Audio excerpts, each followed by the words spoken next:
बिस्मिल्लाहिर्रहमानिर्रहीम। अस्सलाम वालेकुम नाज़रीन, मैं हूं अहमद फ़वाद और आप देखते हैं मुझे मेरे यूट्यूब चैनल और फेसबुक पेज पर। नाज़रीन, पेट्रोलियम मसनूआत की जो कीमतें हैं वो इस वक्त मौजूदा हुकूमत की जानिब से बढ़ा दी गई हैं, जिसके बाद ये कहा जा रहा है कि अगर इस मौजूदा हुकूमत ने असम्बलियाँ तहलील करने का कोई फ़ैसला किया होता या इमरान खान साहब के साथ कोई डील हुई होती तो ये जो हुकूमत है ये कभी भी पेट्रोलियम मसनूआत की कीमतें ना बढ़ाती। अगर फ़ैसला असम्बलियाँ इन्होंने तहलील करनी है तो चूँकि इन्होंने पेट्रोलियम मसनूआत की कीमतें बढ़ा दी हैं, इसका मतलब ये है कि ये हुकूमत से कहीं पर भी नहीं जा रहे। इसका जवाब है कि ऐसा बिल्कुल भी नहीं है। असम्बलियाँ तहलील होने का फ़ैसला किया जा चुका है, लेकिन उसके बावजूद ये पेट्रोलियम मसनूआत की कीमतें क्यों बढ़ाई गई? एक तो इस सवाल का जवाब और कुछ एक्सक्लूसिव तफसीलात हैं जो कि आज के इस व्लॉग में मैं आपके साथ शेयर करने जा रहा हूँ इससे रिलेटेड। दूसरे नंबर पर नाज़रीन, इस वक्त इमरान खान साहब की जानिब से कुछ लिस्टें जो हैं वो तैयार की जा रही हैं और वो लिस्टें उनकी अपनी जमात के हवाले से ही हैं। यूँ समझ लें कि उनकी अपनी जमात के अंदर कुछ छांटी इस वक्त होने जा रही है। और आखिर में नाज़रीन, जो एक ख़बर इस वक्त गर्दिश कर रही है कि शहबाज शरीफ की जानिब से असम्बलियाँ तहलील करने के हवाले से कोई लेटर जो है वो सदर साहब के पास ऑलरेडी भेजा जा चुका है और इसी गारंटी के ऊपर इमरान खान साहब जो है वो माने हैं। इसके ऊपर भी कुछ एक्सक्लूसिव तफसीलात हैं, कुछ कन्फर्मेशन है जो कि आज के इस व्लॉग में आपके सामने रखने जा रहा हूँ। तो आगाज़ नाज़रीन, सबसे पहले जो पेट्रोलियम मसनूआत की कीमतें बढ़ी हैं इससे रिलेटेड जो चीज़ कही जा रही है वो मैं आपके सामने रखता हूँ। तो सबसे पहले मैं आपको बताता चलूँ कि असम्बलियाँ तहलील हो रही हैं और आप देखेंगे 5 जून से पहले पहले इस हवाले से एक अहम अपडेट आपके सामने आएगी और बहुत सारी चीज़ों के ऊपर इस वक्त इम्प्लीमेंट हो भी रहा है और बड़ी तेज़ी से इम्प्लीमेंट किया जा रहा है। सबसे पहले मैं आपको बताऊं कि जो मौजूदा पेट्रोलियम मसनूआत की कीमतें बढ़ाई गई हैं वो सिर्फ इस वजह से बढ़ाई गई हैं कि IMF के साथ जो डील करना है वो हुकूमत की जानिब से ही किया जाना है। अगर निगरान सेटअप आता है तो वो IMF के साथ डील नहीं कर सकता।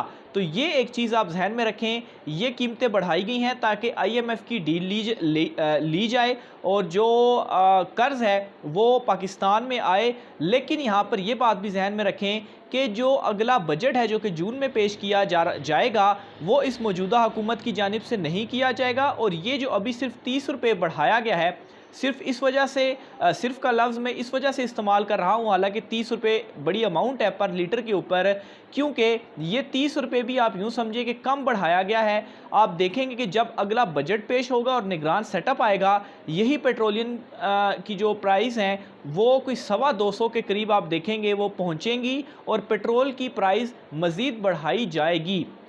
इसके अलावा बिजली की कीमतें भी इस वक्त 7 रुपये फ़ी यूनिट बढ़ाए जाने का इम्कान है। लेकिन ये सारा कुछ इस वजह से मौजूदा हुकूमत कर रही है कि एक तो IMF से इन्होंने डील मुकम्मल करनी है और दूसरे नंबर पर जब IMF से जो पैसे हैं वो आ जाएंगे तो उसके बाद एक बयानिया ये खुद ये बनाएंगे कि हमने IMF की जो डील है वो करवाई है, बेहतर अंदाज में करवाई है और जो रिलीफ है वो दिया है। दूसरे नंबर पर जो इस वक्त तेज़ी से चीज़ें हो रही हैं, नैब जो ला है वो उसका जो बिल था पार्लियामेंट में, जो कुछ ये चाहते थे वो इन्होंने कर लिया। EVM मशीन्स ख़त्म कर दी, ओवरसीज़ वोटिंग राइट को जो है वो ख़त्म कर दिया। यहाँ तक कि पार्लियामेंट में ये जो बिल मंजूर हुए हैं इसमें नॉर्मली तो इस तरीके से होता है कि कमेटी में जाते हैं पहले और फिर उसके बाद जो है वो मंजूरी होती है। लेकिन इस हवाले से जो रूल्स थे वो मुअत्तल किए गए और सिर्फ उस दिन 40 जो मेंबरान थे वो मौजूद थे पार्लियामेंट के अंदर और उनके ज़रिए ये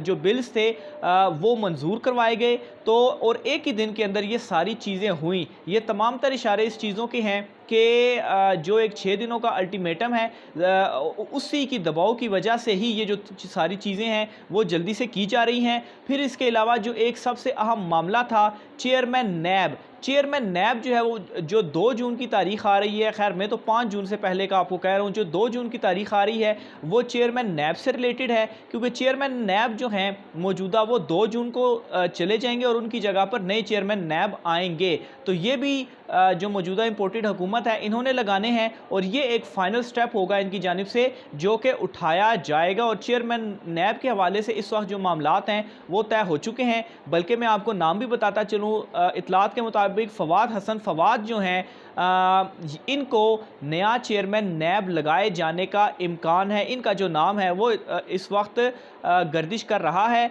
एक और नाम बशीर मेमन का भी सामने आया, लेकिन उसको जो है वो आसिफ जरदारी की जानिब से रिजेक्ट किया गया, और इस नाम के ऊपर इस वक्त कहा जा रहा है, इतलात हैं कि इनको चेयरमैन नैब अब नया लगाया जाएगा और उसके बाद असम्बलियाँ जो हैं वो तहलील कर दी जाएंगी। तो ये नाज़रीन इस वक्त सारे मामलात चल रहे हैं जिसकी बेस पर बहुत ज़्यादा इस वक्त कन्फ्यूज़ जो है वो किया जा रहा है। और एक और बड़ी अहम डेवलपमेंट जो हुई है वो ये कि इलेक्शन कमीशन में केपी और पंजाब के जो मेंबरान थे वो नहीं थे, वो भी इस मौजूदा हुकूमत ने अपनी मर्ज़ी के जो मेंबरान थे वो वहाँ पर लगा दिए हैं।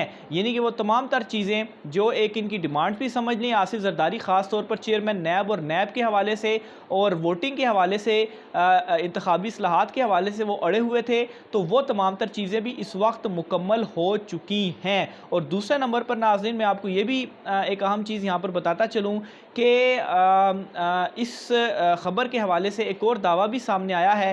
हारून रशीद साहब जो है सीनियर सहाफ़ी तज्ज़ियाकार, उनकी जानिब से कहा गया है कि शहबाज शरीफ के दस्तखत के साथ एक जो लेटर है वो सदर आरिफ अलवी साहब के पास मौजूद है जिसमें असम्बलियाँ तहलील करने के हवाले से कहा गया है। तो ये जो दावा है वो उनकी जानिब से भी अब सामने आ चुका है। इस हवाले से मैं कल के व्लॉग में अपने आपको इत्तला जो है वो दे चुका हूँ। बहरहाल ये जो चीज़ इस वक्त कही जा रही है कि असम्बली तहलील नहीं होंगी, असम्बलियाँ तहलील होंगी, और ये जो प्राइसेस बढ़ाई गई हैं उसकी डिटेल भी मैं आपके सामने रख चुका हूँ। बहरहाल यहाँ पर यह सवाल एक बहुत ज़्यादा अहम है कि अगर रूस से 30% या 40% कम के ऊपर इमरान खान साहब जो डील कर रहे थे, तो अभी ये जो पेट्रोलियम मसनूआत की 180 रुपये तक पेट्रोल चला गया है, तो यही पेट्रोल अगर डील हो जाती तो इस वक्त तकरीबन 100 रुपये के ऊपर ये खड़ा होता। लेकिन खैर वो डील नहीं हुआ और नुकसान जो है वो किसको हो रहा है, वो पाकिस्तानी अवाम को हो रहा है। अगले नंबर पर नाज़रीन लिस्टों के हवाले से आपको मैं बताता चलूँ, तो जो लिस्टें हैं वो इस वक्त इमरान खान साहब की जानिब से पाकिस्तान तहरीक इंसाफ की जानिब से कुछ लिस्टें तैयार हो रही हैं, और ये लिस्टें जो हैं वो ये किन लोगों के हवाले से तैयार की जा रही हैं। जो इमरान खान साहब की जानिब से लॉन्ग मार्च किया गया, इस लॉन्ग मार्च के अंदर नाजरीन एक तो रावलपिंडी इस्लामाबाद से बाद में जब इमरान खान साहब पहुँचे तो बड़ी तादाद में लोग निकले, और दूसरा नंबर पर नाजरीन KPK से जो कि इमरान खान साहब वहाँ से ख़ुद लीड किया काफ़िले को, KPK से जो लोग थे वो यहाँ पर मौजूद थे। पंजाब की साइड से बहुत कम जो लोग हैं वो आए, खाली रेजिस्टेंस अगर शो की गई वो यास्मीन राशिद साहिबा और हमाद अज़हर साहब की जानिब से जो है वो शो की गई, और इसी तरह से जो कुछ लोग थे वो वहाँ से बाहर निकले। लेकिन नाज़रीन यहाँ पर क्वेश्चन मार्क इस वजह से डला हुआ है कि पंजाब की जो लीडरशिप है, ख़ास तौर पर शफ़कत महमूद साहब की बात की जाए, इसके अलावा जो खुसरो बख्तियार साहब हैं वो बिल्कुल नज़र नहीं आए, उस्मान बुज़दार जो थे वो बिल्कुल नज़र नहीं आए, रावलपिंडी से शेख रशीद साहब जो थे वो बाहर नहीं निकल सके। तो ये वो कुछ लीडरान हैं जिनके हवाले से इस वक्त तशवीश है कि ये लोग बंदे बाहर नहीं निकाल पाए, और इनके हवाले से ये बात बिल्कुल आम है कि ये अवामी लोग नहीं हैं। यकीनन इनकी जो कारकर्दगी है या हुकूमत में रहते हुए जो इनके काम थे वो अपनी एक अलहदा जगह पर, लेकिन नाज़रीन ये बात है कि ये लोग अवामी नहीं हैं।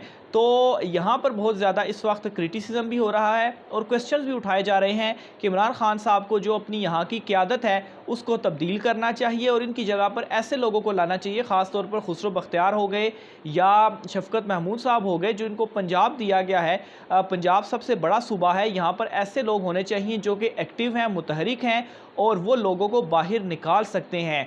उन लोगों को, और इमरान खान साहब भी जो है वो इस हवाले से जो लिस्टें वगैरह हैं वो सोर्सेज बता रहे हैं कि वो बनाई जा रही हैं, और इमरान खान साहब को ये तमाम तर चीज़ें जो हैं वो अब उनको खैर मालूम भी हैं, लेकिन उनके सामने डॉक्यूमेंट के तौर पर ये सारी चीज़ें सामने रखी जाएंगी। और उसके बाद ये भी कहा जा रहा है कि जो शफलिंग है वो पाकिस्तान तहरीक इंसाफ के अंदर की जाएगी, और हो सकता है कि जो पंजाब की क़यादत है, पंजाब की जो लीडरशिप है, इनको तब्दील किया जाए और ऐसे नामों को लाया जाए जो कि मुतहरिक हैं और जो लोग बाहर निकाल सकते हैं। यहाँ तक कि फवाद चौधरी या की अगर बात की जाए तो वो भी उस तरह से लोग बाहर नहीं निकाल सके।